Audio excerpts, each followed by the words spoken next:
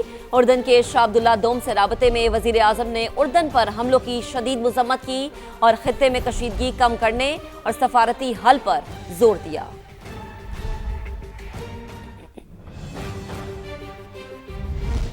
France کے صدر Macron نے ایران پر حملوں کی مذمت نہیں کی۔ ہمارے ایندھن کے ذخائر پر بمباری ہوئی لیکن وہ خاموش رہے۔ ایرانی وزیر خارجہ عباس اراغچی کا شکوہ، کہا انہیں صرف ایران کی جوابی کارروائیوں پر فکر لاحق ہوئی۔ صدر مسعود پزشکیان نے بھی خبردار کر دیا کہ ایرانی گیس فیلڈ پر حملوں سے حالات مزید پیچیدہ اور قابو سے باہر ہو سکتے ہیں۔ امریکہ اور اسرائیل کے ایران میں دہشت گردی جاری ہے۔ صوبے لرستان میں بمباری سے عدالتی کمپلیکس کی عمارت تباہ ہوئی، 2 ججز سمیت 14 شہری شہید ہو گئے۔ ایران کے کئی شہروں پر بھی حملے ہوئے۔ ضلع دورود میں بمباری سے 12 شہری جان سے گئے۔ تبریز میں تائیکوانڈو کے 4 کھلاڑی صہیونی درندگی کا نشانہ بنے۔ مالکان شہر پر حملے میں 2 افراد چل بسے۔ امریکہ اور اسرائیل کا جنگ کو مزید پھیلانے کا منصوبہ سامنے آ گیا۔ برطانوی خبر رساں ایجنسی کے مطابق امریکہ ایرانی جزیرے خارق پر زمینی فوجی بھیجنے پر غور کر رہا ہے، جبکہ مشرق وسطیٰ میں ہزاروں فوجی بھیجنے کی تجویز بھی زیر غور ہے۔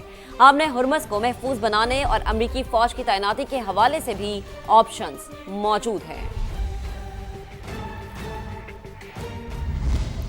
ایران کی جانب سے آپریشن وعدہ صادق کی 64ویں لہر کا آغاز۔ اسرائیل پر قادر، عماد، خیبر شکن اور خرم شہر میزائلوں کا استعمال۔ صہیونی علاقے لرز اٹھے۔ بن گورین ایئرپورٹ دھماکوں سے گونج اٹھا۔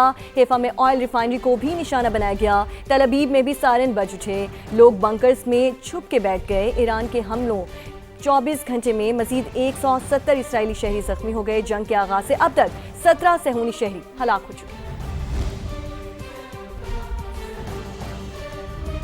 ایرانی سیکیورٹی چیف کا مارا جانا باضابطہ قتل ہے۔ انسانی اخلاقیات اور بین الاقوامی قانون کے تمام اصول روان ڈالے گئے۔ روسی صدر پیوٹن کا علی لاریجانی کی شہادت پر دکھ کا اظہار۔ مشتبہ خامنائی کے نام پیغام میں علی لاریجانی کو سچا دوست قرار دیا، کہا روس کے ساتھ تعلقات میں کردار کو یاد رکھا جائے گا۔ چینی وزارت خارجہ کی بھی علی لاریجانی کے قتل کی مذمت، کہا ایرانی رہنماؤں اور اہلکاروں کو قتل کرنے کا اسرائیلی اقدام ناقابل قبول ہے۔ پاکستان کے میزائل پروگرام سے متعلق امریکی ڈائریکٹر نیشنل انٹیلیجنس کا بیان مسترد کر دیا گیا۔ دفتر خارجہ نے پاکستان کے میزائل پروگرام کو ممکنہ خطرہ قرار دینے کا دعویٰ مسترد کر دیا۔ ترجمان طاہر حسین اندرابی نے کہا، پاکستان کی اسٹریٹجک صلاحیتیں مکمل طور پر دفاعی نوعیت کے حامل ہیں۔ پاکستان کا میزائل پروگرام حد سے کہیں کم ہے، جبکہ بھارت کے زائد فاصلے تک مار کرنے والے میزائل خطے کے لیے باعث تشویش ہیں۔ ترجمان دفتر خارجہ کی جانب سے مزید کہا گیا کہ پاکستان امریکہ کے ساتھ باہمی احترام، عدم امتیاز، تعمیری روابط کے فروغ کے لیے پرعزم ہے۔